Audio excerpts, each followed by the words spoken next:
dagangannya laku dalam waktu yang sangat dekat. Sekitar tidak ada 1 jam itu dagangannya habis. Dia merasa bangga dan dia bercerita sama tetangga-tetangganya.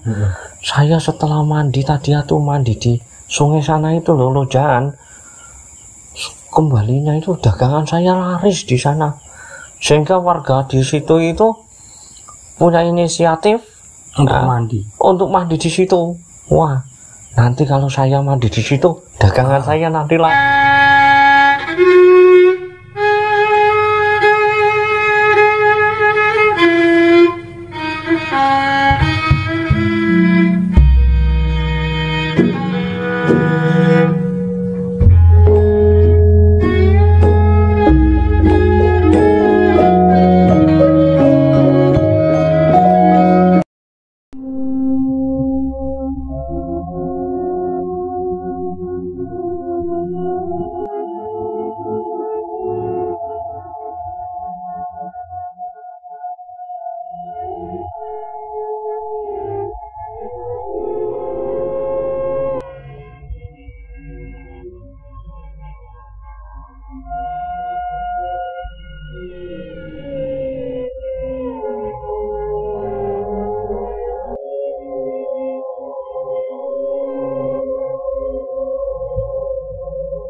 Assalamualaikum warahmatullahi wabarakatuh. Jumpa lagi bersama saya Kang Monto di channel kami Horor Malam Jumat. Jangan lupa like, subscribe, tekan tombol lonceng untuk senantiasa mengikuti video-video kami yang menceritakan tentang kisah misteri dan menceritakan tentang sejarah. Pemirsa yang budiman, yang senantiasa mengikuti cerita-cerita kami, saya doakan semoga diberi kesehatan, panjang umur, diberi keberkahan rezeki oleh Allah Subhanahu wa Ta'ala. Amin. Amin. Begini Kang, tadi sore aku dan anak-anak kan jalan-jalan kan, jalan-jalan mau ke ini kan, ke alun-alun. Nah, pas lewat jembatan Kalingkramat, aku mampir di situ kan tadi yang beli bakso. Jembatan yang arah ke Cepak itu ya? Deracik ya, ya. Mampir di situ makan bakso, terus ngobrol-ngobrol sama tukang bakso kan. Oh gitu. Ngobrol-ngobrol, saya kan penasaran sama sungai, soalnya sungainya besar di situ kan. Iya. Pak, ini sungainya kok besar banget. Oh, itu sungainya ini Mas. Konon katanya dulu itu kalau siapa yang mandi di situ jualannya bakalan laris kayak gitu kan. Di hari-hari tertentu atau bulan tertentu itu mandinya itu? Itu kan kurang tahu, makanya saya tanya ke Wanto, mungkin pernah dengar sejarahnya Kalingkramat kan. Ya gini ya, dulu sempat sewaktu saya masih selesai sekolah SD sekitar umur 13 tahun, saya hidup bersama dengan sang guru saya yang bernama Mbah Makmun di Pok Batang. Sekitar jam 9-an setelah belajar atau ngaji, Mbah Mun itu memanggil saya, "Le, ada kegiatan enggak?" "Enggak ada Mbah, sini pijitin saya." Nah, ketika saya pijitin guru saya atau yai saya, bahkan sudah aku anggap bagaikan bapak saya sendiri, kakek saya sendiri, itu gini, dia pas waktu saya pijitin lalu ya bercerita tentang sejarah-sejarah Kota Batang. Lah salah satunya itu bercerita tentang asal usul Kalingkramat Deracik. Kalingkramat Deracik. Katanya itu dulu itu namanya bukan Kalingkramat, melainkan namanya Sungai Lojahan. Konon katanya dulu itu ada satu ulama besar yang dulunya itu hidup daerah perkotaan, namun orangnya sangat wirai dan ahli ibadah. Bahkan karomahnya itu sangat istimewa. Warga di sekitar kampungnya pun sudah mengakui akan karomahnya. Itu zaman dulu ya? Zaman dulu. Jadi, tahunnya inget gak? Kalau tahunnya ndak ingat, karena pas waktu cerita ndak disebutin tahunnya. Nah, gitu. Karena ia itu katanya itu uzlah karo bahasa Arabnya. Setelah usia yang agak tua, terus dia menjauh dari kehidupan keramaian perkotaan, ia mendirikan suatu rumah kecil atau gubuk kecil di daerah Batang yang berdekatan dengan Desa Lawangaji. Nah, di situ kan ada sungai yang namanya Sungai Mbuh ya, Kalimbu. Dan di situ pertemuan antara Kalimbu atau Sungai Mbuh ya namanya dengan Sungai Lujahan. Ya, Sungai Lujahan yang nantinya dikasih nama Kali Kramat. Nah, seseorang tersebut atau bisa dinatakan Mimba'dil Aulia. Nah, itu karena dia orangnya wirai, ahli ibadah, ahli tirakat, ya, melakukan tirakatan ketika tanggal 1 Suro sampai tanggal 10 Suro. Nah, di tengah-tengah pertemuan air tersebut itu ada suatu batu yang batunya itu ngambang. Di atas sungai, atas ini air. Iya, di atas air. Ya, sehingga Mimba'dil Aulia, orang tersebut itu dikasih julukan wali cantrik, dikarenakan tirakatan di atas batu yang namanya batu cantrik. Batunya itu ngambang, walaupun airnya besar, batu tersebut tidak tenggelam ke atas. Nah itulah ya, tirakatan melakukan sholat pun di atas batu. Dan dia satu hari, siangnya di situ, malamnya di situ sampai 10 Suro. Sewaktu mengecak tanggal 10 Suro, Mbah Wali itu siraman di situ. Malamnya mandi. Setelah mandi, paginya itu ada salah seseorang wanita penjual makanan tradisional. Dulu itu kan tidak ada kue, nggak ada roti ya, adanya getuk. Dan itu makanan tradisional, utri, lupis, dan lain-lain.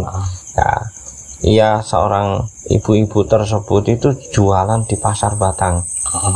Dari setelah sholat subuh sampai jam 9-an itu dagangannya tidak laku, cuman laku sedikit gitu. Sehingga ibu-ibu tersebut pulang dari pasar itu penuh dengan wajah yang sangat menyedihkan.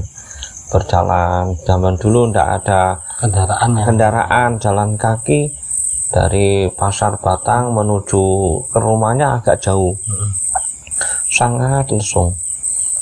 Karena zaman dulu Sungai Lujahan penghubung antara Desa Ndracik dengan Desa Kecepak itu belum ada jembatan, sehingga sang ibu-ibu tersebut menyeberang di sungai itu sambil, karena dia melihat sungai yang begitu airnya jernih, gitulah ia merasa lelah, kecapean, dagangannya ditaruh di tepian sungai.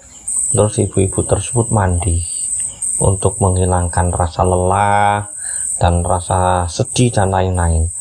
Setelah ia mandi di area di batu cantrik. Jauh. Batu cantriknya itu kan di sebelah selatan. Nah, itu yang bagian bawah.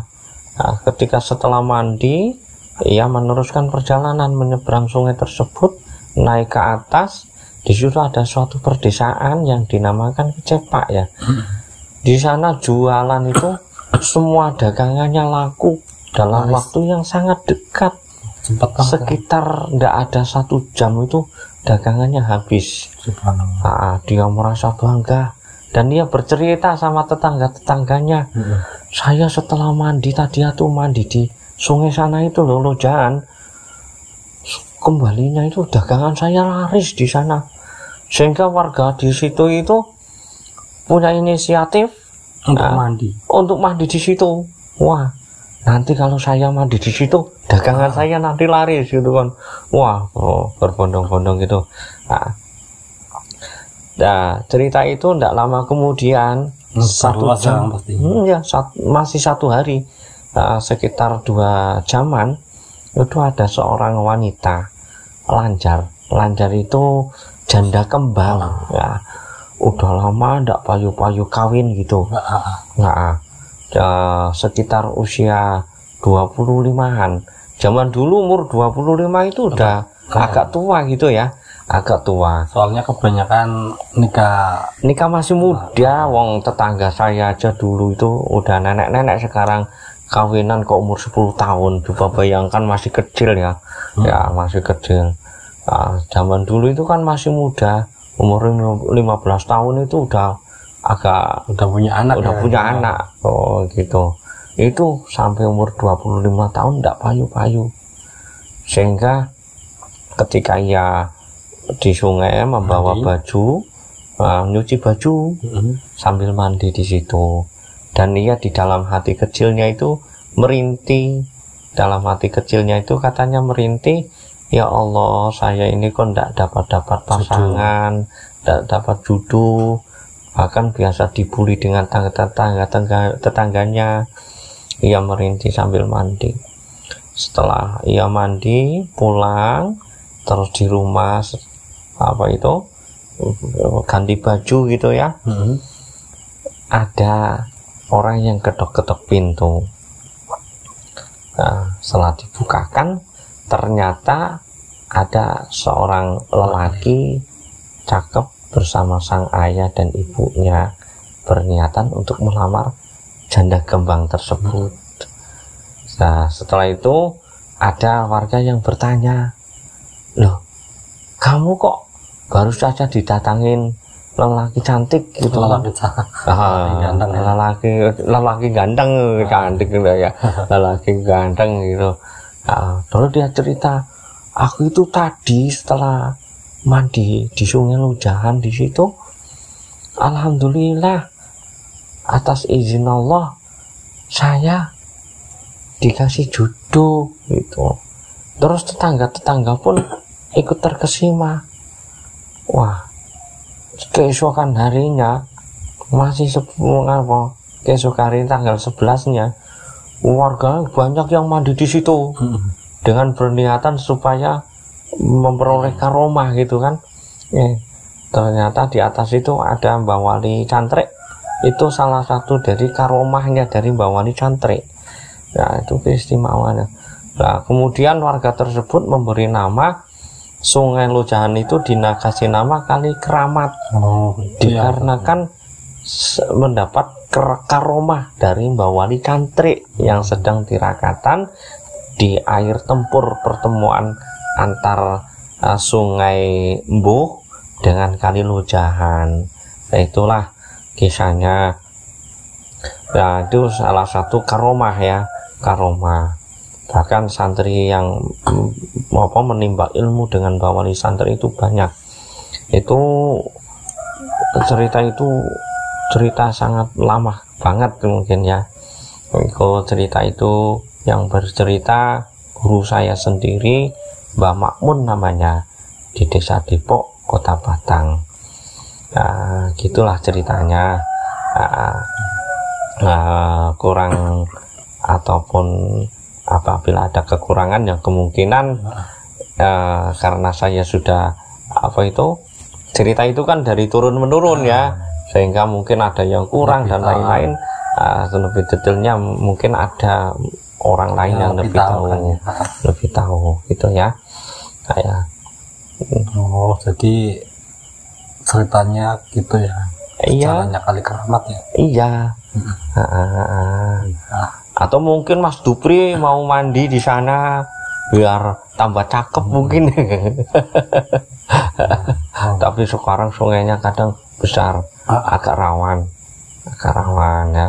Ya gitulah ceritanya, semoga bermanfaat khususnya warga Kota Batang. Apabila ada kekurangan dari cerita, mohon maaf yang sebesar-besarnya. Dan apabila dari warga Kota Batang khususnya ada yang punya cerita-cerita tentang sejarah atau tentang misteri, bisa hubungi kami dan kami bisa menyalurkan cerita-cerita Anda supaya bisa manfaat bagi orang banyak dan bisa menjadi tauladan dari orang banyak. Kalau orang yang ahli ibadah, orang yang dekat dengan Sang Pencipta alam semesta, secara otomatis ia akan mendapatkan karomah ya. Apalagi orangnya istiqomah ya, dalam ibadahnya istiqomah ya, dekat dengan Sang Pencipta ya, pasti ada karomahnya. Ya cukup sekian, cerita ini merupakan cerita nyata ya, semoga bermanfaat bagi pemirsa yang budiman. Ya, saya akhiri. Wassalamualaikum warahmatullahi wabarakatuh. Waalaikumsalam.